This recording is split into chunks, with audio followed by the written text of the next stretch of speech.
Saudações, eu sou o professor Charles Camilo e nessa videoaula de Geografia Geral abordando o tema cartografia, nessa aula de número 4, nós iremos abordar as projeções cartográficas. Eu desejo a todos uma boa aula e bons estudos. Senhores, vamos à nossa introdução a respeito do que é ou do que são as projeções cartográficas.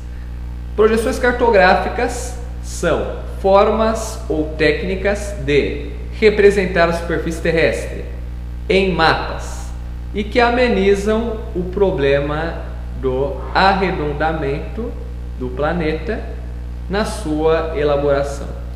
Bem, senhores, quando nós vamos iniciar a elaboração de um mapa, nós temos que entender que não existe mapa perfeito. Por quê, professor Charles? Porque é impossível representar uma superfície esférica em realidade plana com total precisão.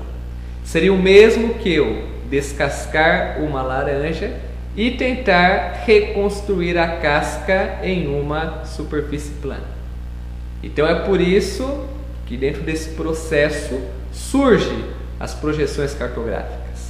Elas surgem principalmente não para solucionar, mas para amenizar o problema do arredondamento do planeta Terra. Ok, senhores? No slide a seguir nós vamos compreender os dois tipos de projeção: projeção equivalente e projeção conformal, e analisar as suas particularidades, os seus pontos fortes, os seus pontos fracos.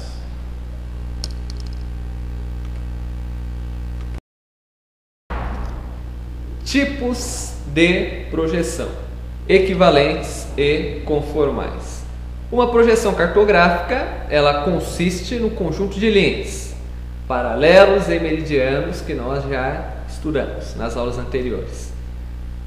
E os paralelos e os meridianos, eles formam uma rede. E é justamente sobre esta rede que são representados os elementos de cada mapa, como as terras, os mares, os rios, as cidades e etc. Então, conforme nós podemos observar na imagem abaixo, nós temos um exemplo de uma projeção conformal e nós temos um exemplo da projeção equivalente. Então, o primeiro mapa que nós estamos observando à nossa esquerda é um mapa elaborado segundo a projeção conformal. E o segundo mapa, um mapa elaborado segundo a projeção equivalente. Bem, analisando os dois mapas, isso superficialmente, vocês vão ver que existe notáveis diferenças. No slide a seguir, nós vamos compreender justamente quais são essas diferenças e quais as suas consequências na confecção de um mapa.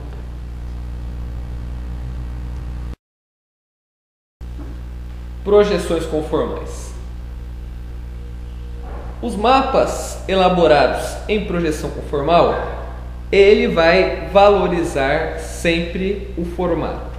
Então, conforme nós podemos observar no mapa ao lado, justamente esse mesmo mapa nós já observamos no slide anterior, ele vai ser um mapa que apresenta uma precisão nos detalhes a respeito do formato. Então, os continentes eles são elaborados de acordo com o formato original. Porém, a projeção conformal ela tem um aspecto negativo. Qual é esse aspecto negativo, professor Charles? Os mapas elaborados na projeção conformal, ele vai sacrificar as proporções. Por exemplo, se nós analisarmos aqui ao mapa, nós temos a Groenlândia, próximo do Canadá, aqui ao norte. Se nós observarmos, a Groenlândia, ela parece ter o mesmo tamanho ou ser até maior que toda a América do Sul, sendo que na realidade a América do Sul é muito maior do que a Groenlândia. E além da projeção conformal, nós temos as projeções equivalentes. Diferentemente da projeção conformal, que valoriza o formato, a projeção equivalente ela vai valorizar o tamanho real de cada área. Então, conforme os senhores podem observar nesse mapa, nesse segundo mapa de projeção equivalente, a América do Sul ela parece aproximada do seu tamanho real, a Groenlândia ela aparece próximo do seu tamanho real, só que porém a projeção equivalente ela possui um aspecto negativo. Então o aspecto negativo da projeção equivalente é que a projeção equivalente ela vai deformar o formato das áreas no sentido norte-sul. Então, como a projeção equivalente, ela de certa maneira, ela alonga principalmente os mapas no sentido norte-sul, as áreas próximas do Polo Norte e do Polo Sul, elas ficam completamente distorcidas. Então, se vocês observarem no primeiro mapa, por exemplo, a Antártida ao sul ela aparece. Já no mapa de projeção equivalente, aparece apenas alguns resquícios. O mesmo exemplo aplica-se à Groenlândia. A Groenlândia, que parece ser maior que a América do Sul no mapa de projeção conformal, no mapa de projeção equivalente aparece no tamanho reduzido. Ok? Nos slides a seguirem, nós iremos falar sobre os tipos de projeção cartográfica. Dentro desse processo, primeiramente, nós temos a projeção cilíndrica. Como o próprio nome já diz, a projeção cilíndrica ela é um tipo de projeção que procura envolver o planeta Terra num cilindro, conforme nós podemos observar na imagem abaixo. E a projeção cilíndrica ela trabalha da seguinte forma: ela trabalha como se existisse uma luz no planeta Terra e essa iluminação se propagasse para o cilindro, que será desenrolado e colocado sobre uma superfície plana, no caso o papel. Projeção cônica. A projeção cônica ela procura envolver o planeta Terra num cone. Conforme nós podemos observar a imagem que ilustra o slide, a projeção cônica ela é como se existisse uma luz no planeta Terra e essa iluminação se propagasse para o cone, que será desenrolado e colocado sobre uma superfície plana, ou seja, o papel. Projeção plana ou polar. Ela procura envolver o planeta Terra num plano, no lugar do cilindro ou do cone que nós vimos nas projeções anteriores. O esquema praticamente é o mesmo, pois a projeção polar ou plana ela trabalha como se existisse uma luz no planeta Terra e essa iluminação se propagasse para o plano, que será desenrolado e colocado sobre uma superfície plana, o papel. O problema da projeção polar ou plana é que as áreas próximas dos polos, tanto o Polo Norte como o Polo Sul, elas ficam bem representadas e as áreas distantes ficam distorcidas.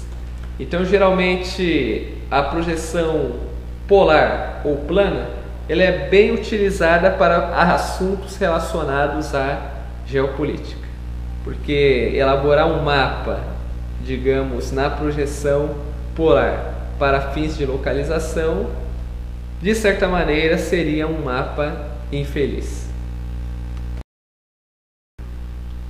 Projeção de Mercator. A projeção de Mercator, ela foi a primeira projeção cartográfica cilíndrica moderna. Essa projeção ela surge no contexto das grandes navegações. Ela foi feita no século XVI pelo geógrafo, matemático e cartógrafo flamengo Gerhard Mercator. E essa projeção, ela é uma projeção conformal cilíndrica. Ela é conformal, pois ela se preocupa em representar os formatos dos continentes e não o seu relativo tamanho real. Ok?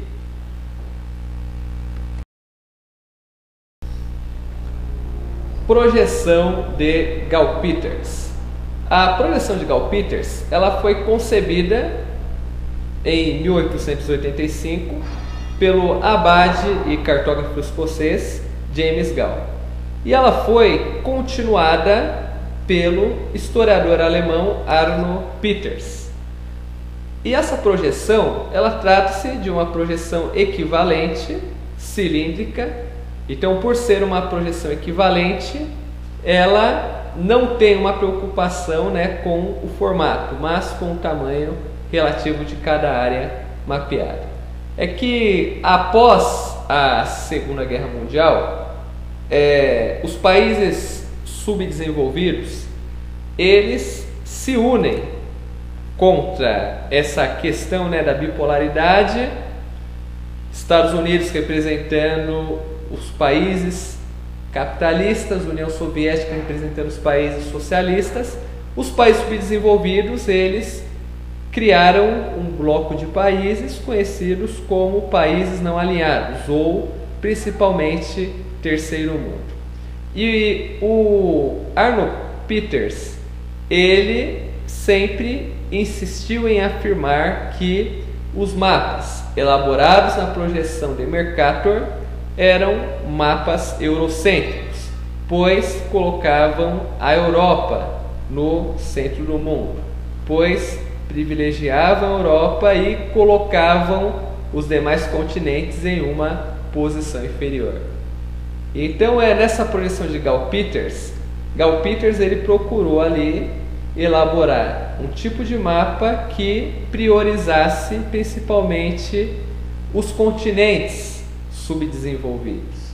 Então, se nós analisarmos, por exemplo, a América do Sul, ela aparece em um destaque maior em relação à América do Norte. A África, ela aparece em um destaque maior em relação à Europa. E, no caso, a Ásia, de certa forma, ela aparece ali também com uma ênfase maior. Então, atrás da elaboração de um mapa, sempre existe uma motivação política ou econômica, porque a cartografia ela está relacionada com a questão política. Ok, senhores? Projeções polares ou planas. As diversas partes da superfície terrestre elas estariam supostamente dispostas num plano, centrado em um ponto qualquer do globo. Dentro desse processo, conforme nós podemos observar aí no mapa, as áreas próximas dos centros ficam bem representadas e as áreas distantes distorcidas. Se nós analisarmos o emblema da ONU, o emblema da ONU é um mapa em projeção polar. E se nós observarmos em detalhes, essa projeção polar, ela não retrata totalmente todos os países membros, mas apenas os países do hemisfério norte. Então, dentro da discussão política, acaba ocorrendo que fica uma série de questionamentos. como uma organização que representa diferentes países do mundo, diferentes segmentos econômicos, pode ser representado por um mapa que privilegia um ponto específico do planeta e não a sua totalidade. Então eu volto a insistir no que eu comentei no slide anterior. Todo mapa está relacionado a uma questão político-econômica. Sempre atrás da cartografia existe uma motivação política. Ok? Projeção de Robinson. A projeção de Robinson ela foi concebida em 1963 pelo geógrafo e cartógrafo estadunidense Arthur Robinson. E essa projeção de Robinson ela é uma projeção de nível intermediário, porque ela não é equivalente e ela não é conformal. Ou seja, Robinson ele pegou os pontos fortes da projeção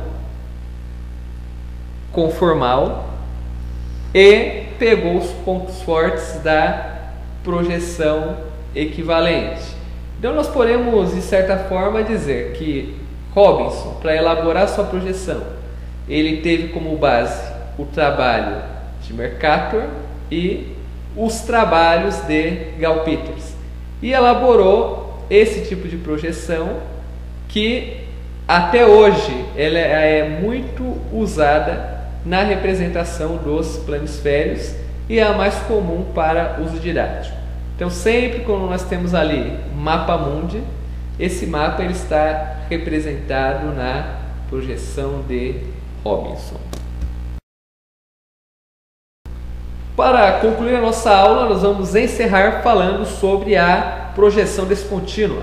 A projeção descontínua ela é um tipo de projeção em que algumas áreas elas ficam cortadas, o que mostra como é difícil representar uma realidade esférica numa folha de papel. E de certa forma, ela apresenta uma exatidão e riqueza nos detalhes, mas porém é muito difícil ou quase impossível calcular as distâncias por causa dos cortes ou interrupções. Então a projeção descontínua ela é muito utilizada para ilustrar fenômenos relacionados à industrialização, economia, política, mas para fins de orientação ela é pouco viável, pois devido aos seus cortes fica muito difícil calcular as distâncias. Bem, senhores, eu espero que vocês tenham gostado desta videoaula. Eu procurei ser o mais simples e objetivo possível e que vocês continuem nessa caminhada chamada saber. Eu agradeço por você ter assistido esse vídeo até o final e até o próximo episódio.